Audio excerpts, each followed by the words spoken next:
บัดนี้วันที่19มิถุนายนพศ2568เป็นวันที่50ที่ข้าพเจ้าในณัฐพงษ์พิรมเมืองรหัส188ขอถวายเสียงสวดสาธยายพระสูตรพระปริตรและมนต์ต่างๆถวายเป็นพุทธบูชาธรรมบูชาสังฆบูชาและอาจาริยบูชาแด่ครูบาอาจารย์ทั้งหลายขอจิตของข้าพเจ้าจงตั้งมั่นมีสติระลึกได้มีสมาธิจดจ่อในอักขระพยัญชนะในบทสวดอย่างต่อเนื่องด้วยเทอญ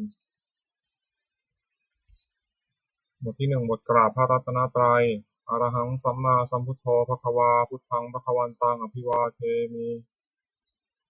สวากขาโตภควตาธัมโมธัมมังนัมสสามิสุปฏิปันโนภควโตสาวกสังโฆสังฆังนามามิบทที่2บทบูชาพระเพรีพินาศอะระหังสัมมาสัมพุทโธสุจิรังปรินิพพุโตพุเนหิภระมโนทานิปารามิหิจาทิสติยาวชีวังอหังพุทธังธัมมังสังฆังสรณังคโตปุเชมิรัตนัตยังธัมมังจารามิโสทินาบทที่3บทสวดชุมนุมเทวดา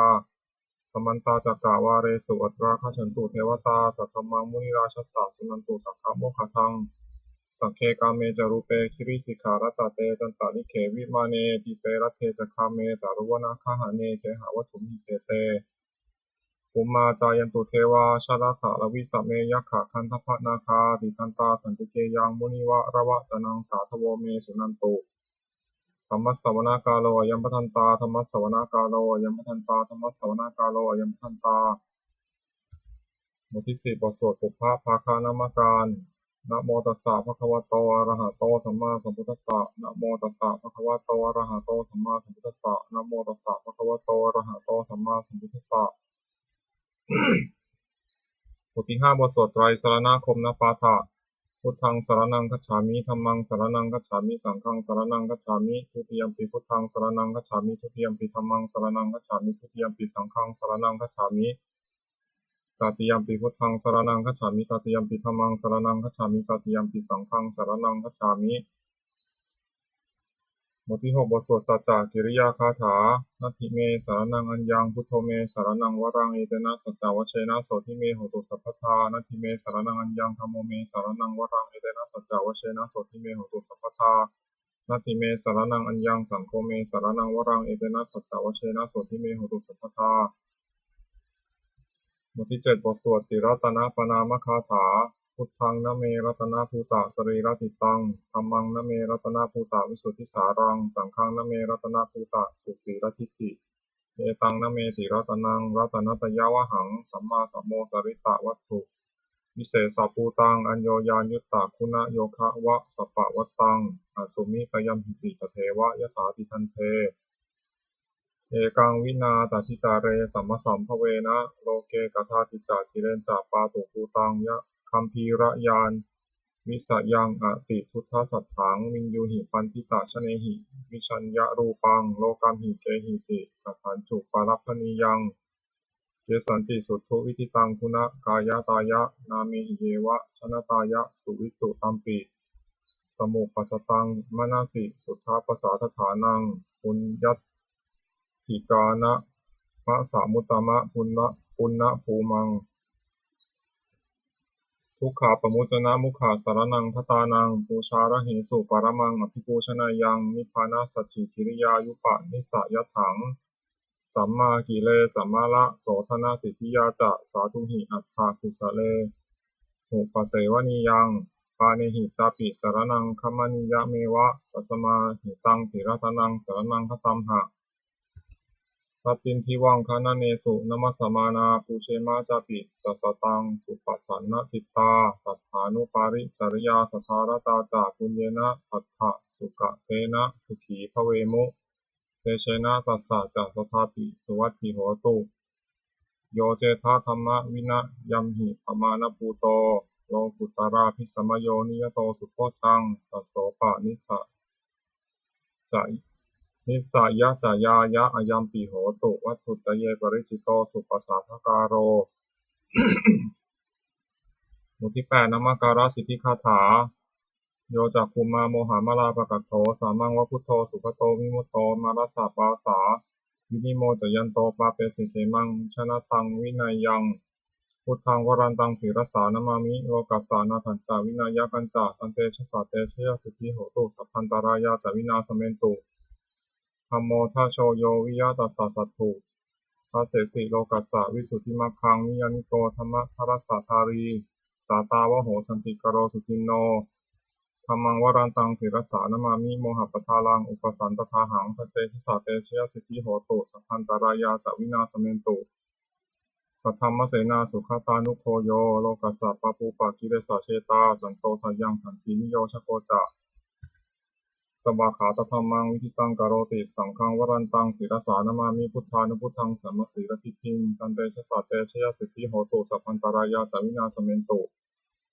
บทที่9บทสวดนะโมการอัฏฐกคาถานะโมอะระหะโตสัมมาสัมพุทธัสสะมเหสิโนนะโมอุตตมะธัมมัสสะสวากขาตเสวะเตนิทะนะโมมหาสังฆสสาปิวิสุทธาสีรัตถิกิโนนะโมโอมาตายารัตถัสสะรัตนัตยัสสะสาธุกังนะโมโอมากาติตัสสะตัสสะวัตถุ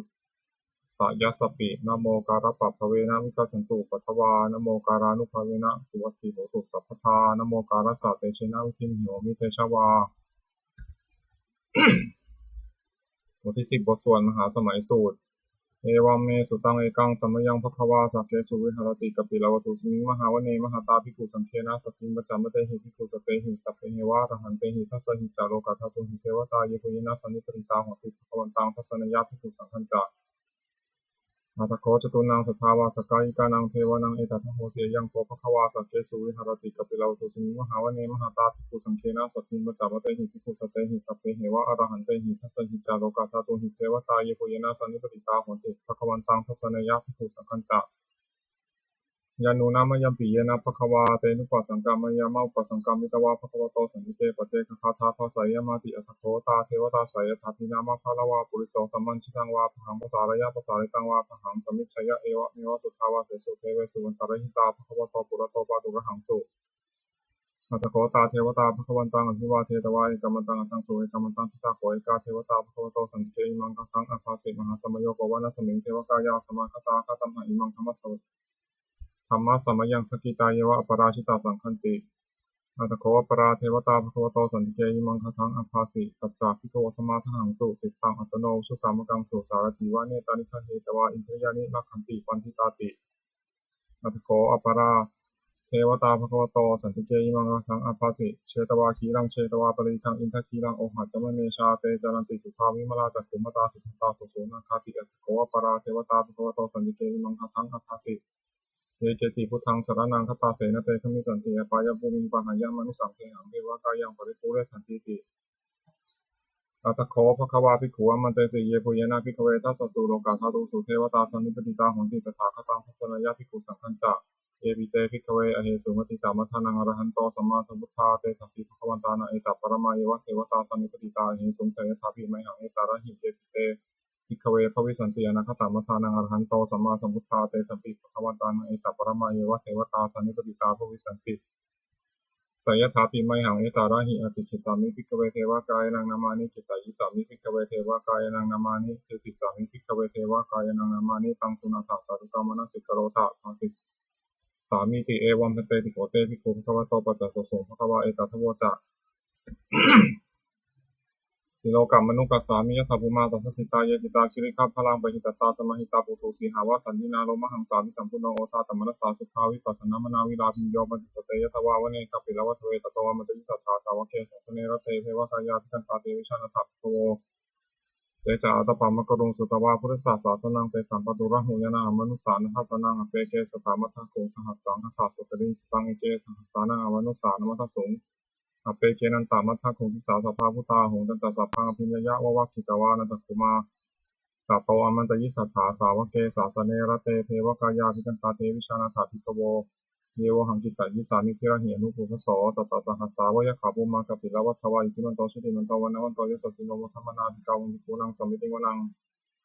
ตัสหัสสาเหมวัตตายะขานันนาตวันนิโนอิทิมันโตชุติมันโตวันนวันโตยสสิโนมัทธมนาภิกาวุมิปุนังสมิติวนังสาตาคิราติสหัสสายะขานันนาตวันนิโนอิทิมันโตชุติมันโตวันนวันโตยสสิโนมัทธมนาภิกาวุมิปุนังสมิติวนังอิเจเตโสรัสสะหัสสายะขานานาตวนิโนอิทิมันโตชุติมันโตวันนวันโตยสสิโนมัทธมนาภิกาวุมิปุนังสมิติวนัง เวสามิตาปัญจสัตตายะขานานัตตวันิโนอิจิมันโตชุติมันโตวันนะมันโตยะสัสสิโนโมทัมนาภิกาวุหิคูนังสมิติงวนังคุมพิโรราชาทัหิโกเวปุรสานิเวสนังพิญโยนังสตาสหัสสังยะขานังปยิรุปาสติคุมพิโรราชาทัหิโกโสปะคาสมิติงวนังปุริมันจัติสังราชาทัตตารัตโถภาษาสติคันทัพพนาธิปติมหาราชายะสัสสิโสปุตตาปิตาสาภะโวอินทมานามหัพพลาอิทิมันโตชุติมันโตวันนะมันโตยะสัสสิโนโมทัมนาภิกาวุหิคูนังสมิติงวนังทักขินันจัติสังราชาวิรุณโหตปัสสาสติกุมพันธานาธิปติมหาราชายะสัสสิโสปุตตาปิตาสาภะโวอินทมานามหัพพลาอิทิมันโตชุติมันโตวันนะมันโตยะสัสสิโนโมทัมนาภิกาวุหิคูนังสมิติงวนังปัจฉิมันจัติสังราชาวิรูปัคโขปัสสาสตินาคานังอธิปติมหาราชายะสัสสิโสปุตตาปิตาสาภะโวอินทมานามหัพพลาอิทิมันโตชุติมันโตวันนะมันโตยะสัสสิโนโมทัมนาภิกาวุหิคูนังสมิติงวนัง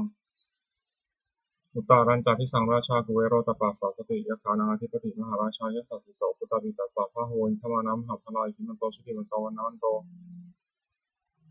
ยะสัสสิโนโมทัมนาภิกาวุหิคูนังสมิติงวนังปุริมาทิสังทัตตารัตโถทัคคิเนนะวิรุณหโกปัจฉิเนนะวิรูปัคโขกุเวโรตรังพิสังจตารโรเตมหาราชาสมันตาจตุโรทิสาทัตตลมนะทังสุวเนกัปปิอวัตเวเตสัมมยาวิโนทัสสาอาคูวันจานิกาสถามายากุเตนทุวิเตนมายากุเตนทุเวเตนทุวิภูจาวิภูโตสหจันทโนกามะเสโสตะกินุคันทุนิคันทุจาปนาโปโอปะมัญโยจาเทวสุโตสมาตริอิตาเสโนจักันทโพนโรราชาชโนสโปนาคูปัญจสิโปเจวะทิมพโรสุริยวัชสายเตจัญญจาราชโนคันทพาวสหราชุพิโมทัมนาภิกาวุหิคูนังสมิติงวนังนาถาคูนภาษานาคเวสาลาสหปัจจกาคัมภลัสตาอาคูปายคาสหายาวิธิยามุนาคตารัฐาจาอาคูนคายสัสสิโนเอราวันโนมหานาโคสภคาสมิติงวนังเยนาคาราเชสหาสาหารันติทิพาทิชาปกิวิสุทธิจักขุวิหายสัตเตวนามาชาปตาจิตาสุปันนาอิติเตสานามังอภัยันตทานาคาราชานามาสิสุปันนโตเขมมะกาสิพุโตสนาหิวจาหิวปาวหายันตานาคาสุปันนาสารนามกังสุพุทธังทิตาวชิระหัตเถนะสมุทังอสุราสิตาปาตโรวาสาวเสเตหิมันโตยัสสิโนกาลคัญชามหาภิสมาอสุราธานเวคัสสาเวปจิติสุติติจาปหาราโทนมุติสหตันตาภริปุตตานังสัพเพโรจนามกาสนหิตวาภริงเสนังราหุปธรรมุปะขมุงสมโยธานิพัทันเตภิกขุนังสมิติงวนังนาโปจเทวาปัทวีจาเตโชวายโยตถาคโมวรุณาวารุณาเทวาสมโมตยิสสาสหเมตตากรุณากายิกาคุเทวายสสิโนทัสเสเตทัสสะทากายาสัพเพนะตวันนิโนจิมันโตชิติมันตวันนนโตยสสิโนมทัมนาภิกังกุนังสมิติงวนังเวนทูจะเทวาสหรีจะอสมาจะทุเวยมาตันทสุปนิสาเทวาตันทภคุปุรคิตาสุริยสุปนิสาเทวาสุริยมาคุปุรคิตานะขันตานิปุรคิตวาคุมันทวะละหังกาวสุนังวาสาวเสโตสโกปะคาบุรินทโตทัสเสเตทัสสะทากายาสัพเพนะตวันนิโนจิมันโตชิติมันตวันนนโตยสสิโนมทัมนาภิกังกุนังสมิติงวนังนาคาภูสหภูเทวาชาลามกิสิการิวะอริจกาจารวัฏจาอุมาภุพานิพัติโนวารุณาสหธรรมาจาจุตาจาอเนชกาสุรายาอุชิระอาคุวะคุวะสาวเนสิโนทัสเสเตทัสสะทากายาสัพเพนะตวันนิโนจิมันโตชิติมันตวันนนโตยสสิโนมทัมนาภิกังกุนังสมิติงวนังสมานามหาสมานามนุสามานุสุตตมาจิตาปตุสิกาตัวภูมโนปตุสิกาหาคูหารโยเทวายะจาโลหิตวาสิโนปาราคามหาปาราคาคูเทวายะสัสสิโนทัสเสเตทัสสะทากายาสัพเพนะตวันนิโนจิมันโตชิติมันตวันนนโตยสสิโนมทัมนาภิกังกุนังสมิติงวนังสุกาการุมหารุณาคูเวคณสาสหโอทาตกายหาปาโมขาคูเทวาวิจักขณาสทามตาหาราคชามิสกาจายสัสสิโนธนยังอาคาปชุนโนโยทิสาภิวสติทัสเสเตทัสสะทากายาสัพเพนะตวันนิโนจิมันโตชิติมันตวันนนโตยสสิโนมทัมนาภิกังกุนังสมิติงวนังเขมิยาตุสิตายามากัตถกาจายสัสสิโนสัมพิตกาลมัสเสธาโชตินามาอาสวานิมานารติโนอาคูอาถาคูปารานิมิตาทัสเสเตทัสสะทากายาสัพเพนะตวันนิโนจิมันโตชิติมันตวันนนโตยสสิโนมทัมนาภิกังกุนังสมิติงวนังสัทเถเตเทวนิกายาสัพเพนะนัตตวานิโนนามันวายนะคันจุงเยจเยสัตติสาสหะภวุฒะสาติมัคคีระโอคตินามนาสวังคติมุขตารังนาคังจันทังวาสิตาติกังสุธรรมาปรามโตจาปุตตาอิทิมโตสหะสันนังกุมารโรติโสตาโสภคาสมิติงวนังสหัสสะพระมาโรกานังมหาพระมาพิธิปติอุปปันโนสุติมันโตปิสมากายโยยสัสสิโสทัสเสถาอิสราคูปเจกะวาสาวัติโนเตสัจจามัชโตหะคาหาริโตปริวาริโตเจจัสสัพเพพิกันเตสินทิเทเวสัพพะมังเคมาลาเสนาธิกามิปัสสะคณหสามันทิยังอิทักคณหถาพันธทาระเกนะพันธมุทโธสมันตาปริวาเรถามาวมุจิถาโพจินังอิติตถามหาเสโนคณหเสนังอเปสยิปานินาตระมหาจัสสรังกตวานภิระวังยถาโรสโกเมโกธนายันโตสวิชุโกตถาโสปฏิภาวติสังพุทโธวสยังวเส ตันตสัพพังพิญญายาวะคิตวานจักขุมาตโตมัตติสัทธาสาวะเกศาสเนระเตมาราเสนาภิกตาเตวิชานะภิกขโวเตจาอัตถปามะกโรสุตวาพุทธศาสนังวิตาราเคหิปกรรมมุงเนสังโลมัมเพอิชโยงสัพเพวิชิตาสังฆามาพยาธิตายะสัสสิโนโมทันติสังหาภูเตหิสาวกาเตชะเนสุตาติบทที่11บทสวดมังคลสุตตังอเสวนาจะพาลานังปันทิจานันจะเสวนาปูชาจะปูชนียานังเอตัมมังคลมุตตมังปฏิรูปาเทสาวาโสจะปุเพจะกตปุญญาตาอัตตสัมมาตานิพิจะเอตัมมังคลมุตตมังพาหูสัจจันจะสิปัญจวินโยจะสุสิทธิโตสุภาสิตาจะยาวาจาเอตัมมังคลมุตตมังมาตาปิตุอุปทานังปุตตะทรัสสะสังฆโหอานาคุลาจักขมันตาเอตัมมังคลมุตตมังทานันจะธรรมจริยาจะยาตากานันจะสังฆโหอนาวัชชานิกามานิเอตัมมังคลมุตตมังอาราติวิรติปปามัชฌปานาตสัญญาโมอปามาโทจะธรรมเมสุเอตัมมังคลมุตตมังคาราวโวจะนิวาโตจะสตุติจะกตัญญูตากาเลนะธรรมสวนังเอตัมมังคลมุตตมังขันติจาโสวะจัสสตาสัมมนานันจัตทัสนังกาเลนะธรรมสาคัจฉาเอตัมมังคลมุตตมังสัพโพจัตธรรมจริยันจะอริยสัจจานาทัสนังนิพพานัสสติกิริยาจะเอตัมมังคลมุตตมังพุทธัสสะโลกะธรรมิหิตังจิตตังยัสสนากัมปติอาโศกังวิราชังเขมังเอตัมมังคลมุตตมังเอตาทิสานิกตวานะสัพพะธรรมปราชิตาสัพพะโสตินิคัจฉันติตันเตสังมังคลมุตตมันติบทที่12บทสวดรัตนปริตยังกินจิวิตังอิทาวาหุรังวาสัพเพสวายังรัตนังปณิตังมโนสัมมังอภิสัทธาคเตนะอิทันติพุทเทรัตนังปณิตังเอเตนะสัจเจนะโสติโหตุขายังวิราคังอมตังปณิตังยทัชชะคาสกยมุนีสมาหิโตนะเตนะธรรมะนะสมาธิกินจิทัมปิธรรมรัตนังปณิตังเอเตนะสัจเจนะโสติโหตุยัมพุทธะเศรษฐปริวันนะยีสุติสมาธิมานันตาวิกัญญามาหุสมาธินาเตนะสมโมนะวิชติทัมปิธรรมรัตนังปณิตังเอเตนะสัจเจนะโสติโหตุเยปุคละอัฏฐปัสสัตอัฏฐสตังปัสสัทธาจตาริเอตานิยุคานิโหติเตทัคขินายาสุขะปัสสะสาวกาเอเตสุตินานิมหาภารานิทัมปิสังเกรัตนังปณิตังเอเตนะสัจเจนะโสติโหตุเยสุปายุตตามนัสสาทันหินานิกามิโนโคตัมมัสสาสนัมหิเตปฏิบัติตามตังมุทัยหาละธรรมุทานิพุทธิมุชามานาอิทัมปิสังเกรัตนังปณิตังเอเตนะสัจเจนะโสติโหตุขีนังปุรานังนวังนาทิสัมภวังมุรตะจิตตายะติเกภวสมิงเตขีรติชาวิรุณฉันทานิมุติรายะถายัมปฏิโพอิทัมปิสังเกรัตนังปณิตังเอเตนะสัจเจนะโสติโหตุบทที่13บทสวดธรรมบทสหัสวรรคอัตตาหเวชิตังสยโยยาจายังอิตาราปชาอัตตะทันตัสสะ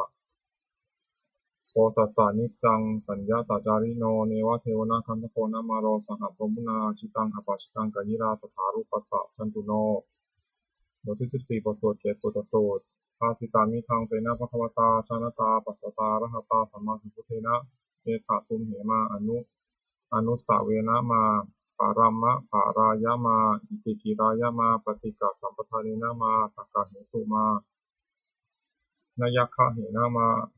อาการะปริวิตักเกนะมาทิฏฐินิจฉานะขันธิยามาภัพพะรูปาตายะมาสัมมโนโนคารุยะธาตุเมเหอัตนาวชนายะถะอิเมธัมมาอกุศลาอิเมธัมมาสาวชาอิเมธัมมามิยุคระหิตาอิเมธัมมาสมัตตาสมาธินาอหิตายะทุกขายะสังวัตตันติอภาตุเมเหปชะหายะถะยะธาตุมเหอัตตานาวชนายะถะอิเมธัมมากุศลาอิเมธัมมาอนาวชาอิเมธัมมามิยุปัสสัทธาอิเมธัมมา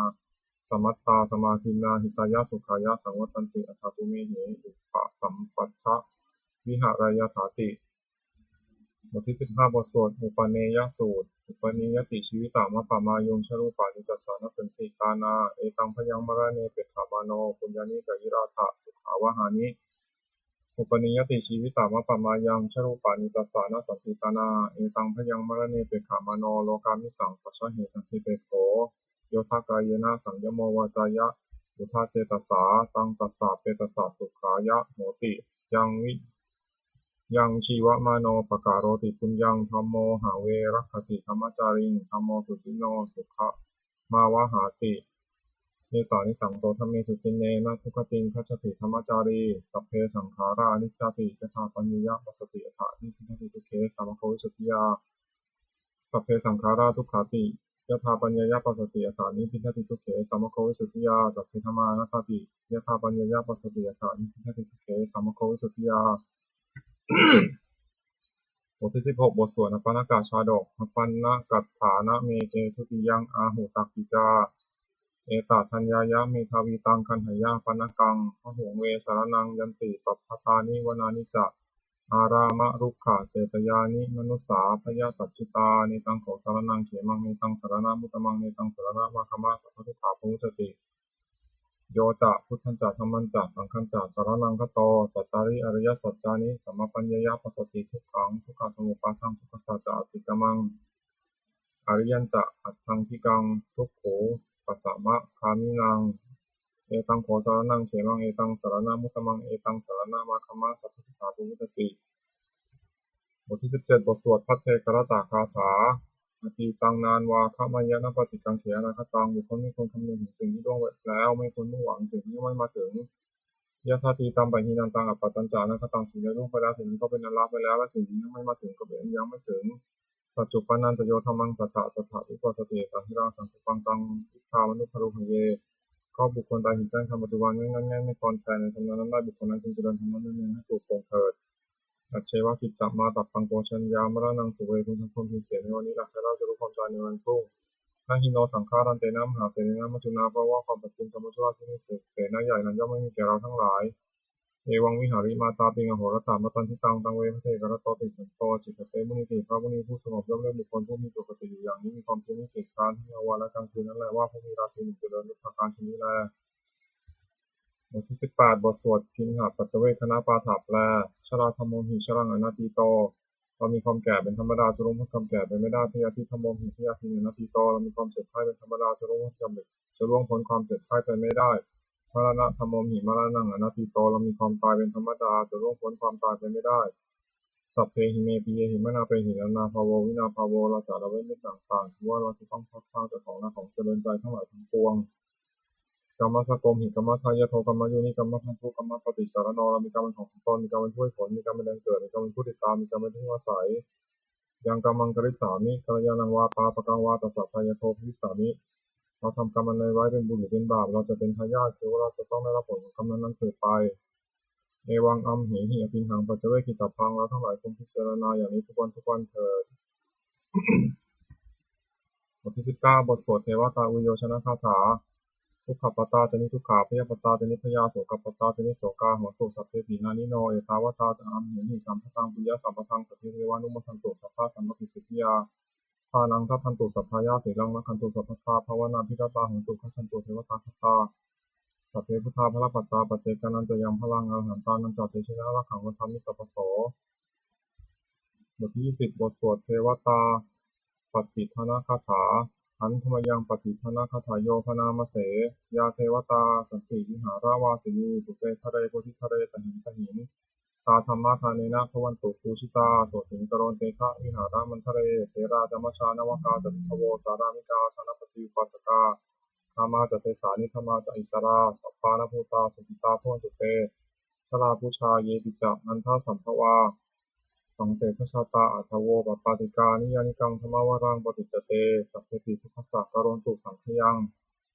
สาตุจีรังสตังธรรมโมธรรมัทธราจัปุคลาสังโฆหุตุสมัคโควะอัฏฐายะจหิตายะจะอัมเหรักขตุสัพพโมสัพเพติธรรมจาริโนวุติงสัพพาปุณยามะธรรมีอริยปะเวทิเตบทที่21บทสวดสัพพะปฏิทนาคาถาแปลอันธรรมยังปฏิทนาคาถาโยพนามเสปุญญสิทานิกัตสายานัญญานิกตานิเมเตสัจจคัคขิโนโหตุสัทธานันตาปามานากาเยปิยาคุณวันตาจาไหลหังวัฏาปิตาทโยทิฏฐาเมจาปายทิฏฐาวาอัญเยมัจฉัตตะเวริโนสัตตาทิฏฐันติโลกัสมิงเตตุมาจตุโยนิกาปัจเจกจตุโวการาสังสรันตาภวาภเวยาตังเยปฏิทานัมมีอนุโมทันตุเตสุยังเยจิมังนัปปชานันติเทวะเตสังเวทยุงมยาทินนานะปุญญาณอนุโมทนะเหตุนาสัพเพสัตตาสัทธาโหตุอเวราสุขาชีวิโนขิมะปะทันจาปปนตุเตสาสาสิชตังสุภาขอสัตว์ทั้งหลายไม่มีที่สุดไม่มีประมาณจงเป็นผู้มีส่วนแห่งบุญที่ข้าพเจ้าได้ทำในบัดนี้และแห่งบุญทั้งหลายอื่นที่ข้าพเจ้าได้ทำแล้วคือชนเหล่าใดเป็นที่รักผู้มีคุณมีมารดาและบิดาของข้าพเจ้าเป็นต้น ที่ข้าพเจ้าได้เห็นหรือแม้ไม่ได้เห็นและสัตว์ทั้งหลายอื่นที่เป็นกลางและมีเวรการตั้งอยู่ในโลกเกิดในภพสามเกิดในกำเนิดสี่มีขันธ์ห้าและขันธ์หนึ่งและขันธ์สี่ต้องทิ้งอยู่ในภพน้อยและภพใหญ่สัตว์เราได้ทราบการให้ส่วนบุญของข้าพเจ้าแล้วขอสัตว์เหล่านั้นจงอนุโมทนาทานนี้เถิดเพราะสัตว์เหล่าใดย่อมไม่ทราบการให้ส่วนบุญของข้าพเจ้านี้ขอเทพทั้งหลายที่แจ้งให้สัตว์เหล่านั้นเพราะเหตุคืออนุโมทนาบุญทั้งหลายที่ข้าพเจ้าให้แล้วขอสัตว์ทั้งปวงจงอย่ามีเวรอยู่เป็นสุขเสมอเถิดและจงถึงทางอันเกษมเถิดขอความหวังอันดีของสัตว์เหล่านั้นจงสำเร็จเถิดด้วยอนุภาพแห่งสัจจะอธิษฐานอนุภาพแห่งความเพียรอานิสงส์แห่งการบูชาพระรัตนตรัยด้วยการสวดให้บทสวดมนต์พิสูจน์พระบริจาคพระคาถาเหล่านี้ขอความสุขสวัสดีจงเกิดมีแก่ข้าพเจ้าขอที่สัตว์ทั้งปวงของข้าพเจ้าเจริญในทางโลกและทางธรรมขอเทพเทวดาทั้งหลายโปรดอนุโมทนาในการสวดสาธยายมนต์และธรรมะเหล่านี้อนุโมทนาและโปรดอำนวยพรแก่ข้าพเจ้าและวัตถุมงคลทุกสิ่งไปที่หน้าโดยมูลนิธิสมเด็จพระญาณสังวรวัดบวรนิเวศวิหารตลอดจนวัตถุมงคลทั้งหลายที่สร้างขึ้นตั้งที่ผ่านมาและที่จะจัดสร้างในอนาคตขอจงเปลี่ยนด้วยอนุภาพแห่งพระบริจาคคำมงคลในพระคาถาต่างๆขอจงสำเร็จสำเร็จทุกประการเทอญสาธุ